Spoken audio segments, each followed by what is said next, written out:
aku dapat LPDP, terus aku keluar di luar negeri. Tapi kalau aku nggak balik ke Indonesia, aku harus balikin hampir 10 miliar rupiah. Beasiswa LPDP menanggung berbagai biaya seperti tuition fee, biaya hidup, transportasi, dan lainnya.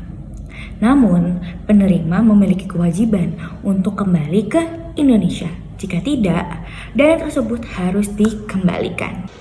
Berdasarkan data studi kasus di Yale University, total data yang diterima untuk S2 dan S3 mencapai sekitar 9,81 miliar rupiah.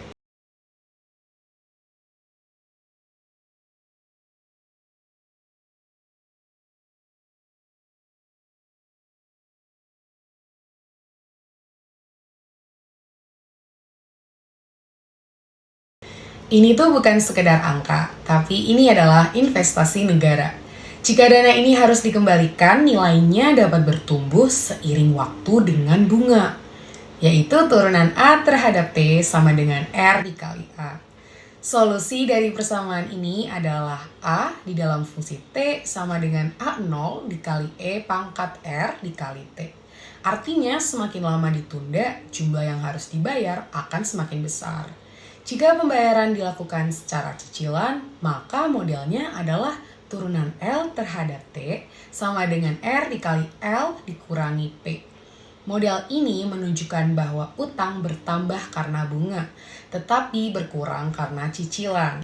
Dalam studi kasus ini, kita akan melihat nih bagaimana dana beasiswa LPDP yang mencapai hampir 10 miliar rupiah dapat dimodelkan secara sistematis, khususnya ketika dana tersebut harus dikembalikan. Diketahui bahwa total dana awal adalah sebesar 9.811.378.000 rupiah dengan suku bunga sebesar 5% per tahun. Nah, model pertumbuhan dapat dinyatakan dengan persamaan diferensial. Persamaan ini menunjukkan bahwa laju perubahan dana sebanding dengan jumlah dana itu sendiri. Dengan menyelesaikan persamaan tersebut diperoleh solusi umum, yaitu A terhadap T sama dengan A0 dikali dengan E pangkat R kali T. Jika kita substitusikan nilai A0 dan R, maka diperoleh AT sama dengan 9,81 miliar dikali E pangkat 0,05 T. Artinya, nilai dana akan terus meningkat secara eksponensial seiring waktu. Selanjutnya, jika dana tersebut harus dikembalikan dengan cicilan tetap, maka modelnya menjadi DL per DT sama dengan RL dikurangi P. Nah, di sini L adalah sisa utang, dan R adalah bunga, dan P adalah cicilan tetap. Setelah diselesaikan menggunakan metode faktor integrasi, diperoleh solusi LT sama dengan P per R ditambah C dikali E pangkat RT. Nah, model ini menunjukkan bahwa utang bertambah karena bunga, tetapi berkurang karena adanya cicilan. Nah, misalkan total utang awal adalah 7,7 miliar rupiah dengan bunga 5% per tahun dan waktu pelunasan adalah 15 tahun. Dengan menggunakan model sebelumnya dan kondisi bahwa utang pada tahun ke-15 diperoleh besar cicilan sekitar 729 juta rupiah per tahun. Nah, atau jika dibagi per bulan sekitar 60 juta rupiah per tahun. Nah, ini menunjukkan bahwa beban cicilan itu sangat besar dan dipengaruhi oleh bunga serta lama waktu perlunasan. Selanjutnya, kita analisis jika peminjaman melunasi lebih awal, misal pada tahun ke-15 dari rencana 20 tahun. Nah, dari model yang diperoleh, sisa utang dapat dinyatakan sebagai LT1 sama dengan P per R dikali 1 dikurangi E pangkat R kali T1 dikurangi T. Dengan substitusi nilai yang sesuai, diperoleh sisa utang sekitar 3,43 miliar rupiah. Artinya, meskipun sudah mencicil, masih ada sisa yang cukup besar jika dilunasi di tengah jalan. Nah, jika dibandingkan nih, total pembayaran untuk pelunasan lebih awal adalah sekitar 15,7 miliar rupiah.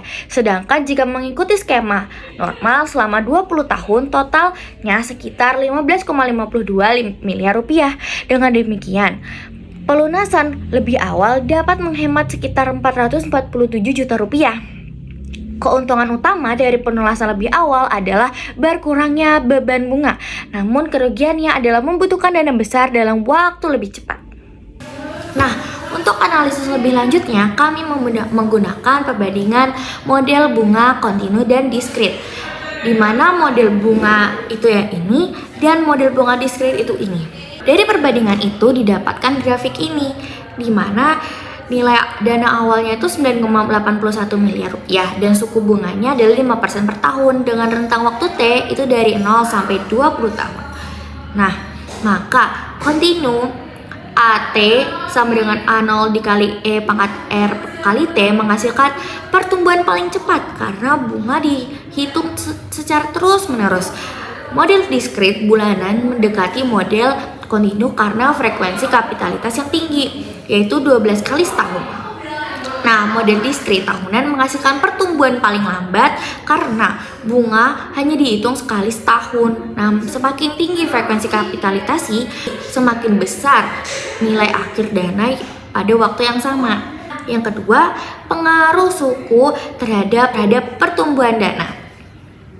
Didapatkan grafik sebagai berikut, di mana parameternya adalah dana awal itu 9,81 miliar rupiah dengan 3 skenario itu suku bunga, yaitu di mana 4%, 5%, dan 8%. Dengan model yang digunakan itu kontinu A terhadap T itu sama dengan A0 dikali E pangkat R kali T. Nah, perbedaan suku bunga yang tampak kecil menghasilkan perbedaan nilai akhir yang signifikan dalam jangka panjang. Pada tahun ke-20, dana awal itu 9,81 miliar rupiah bertumbuh menjadi sekitar 21,8 miliar rupiah. Pada 4% bunga dan 26,7 miliar rupiah itu terhadap di mana 5% bunga dan 48,5 miliar itu 8% bunga. Nah, suku bunga merupakan faktor krusial dalam menentukan besar cicilan pengembalian biaya siswa, dana beasiswa. Dan yang terakhir yaitu perbandingan total dana pembayaran per tahun yang didapatkan grafik ini. Nah, di sini parameternya adalah cicilan tetap itu P sama dengan sekitar 776 juta per tahun dan suku bunganya itu 5% per tahun dan pelunasan normalnya itu 20 tahun dan pelunasan lebih awalnya itu 15 tahun. Nah, keuntungan pelunasan lebih awal itu adalah berkurangnya beban bunga untuk sisa masa pinjaman. Namun, pinjaman harus memiliki dana yang cukup untuk membayar sisa hutang sekaligus di tengah periode cicilan. Dari analisis ini, kita dapat melihat bahwa waktu dan bunga memiliki pengaruh besar dalam sistem keuangan. Semakin cepat uang dilunasi, semakin kecil total biaya yang harus dibayar. Jadi, kalau kamu jadi dia, kira-kira kamu bakal balik ke Indonesia atau akan membayar semuanya nih?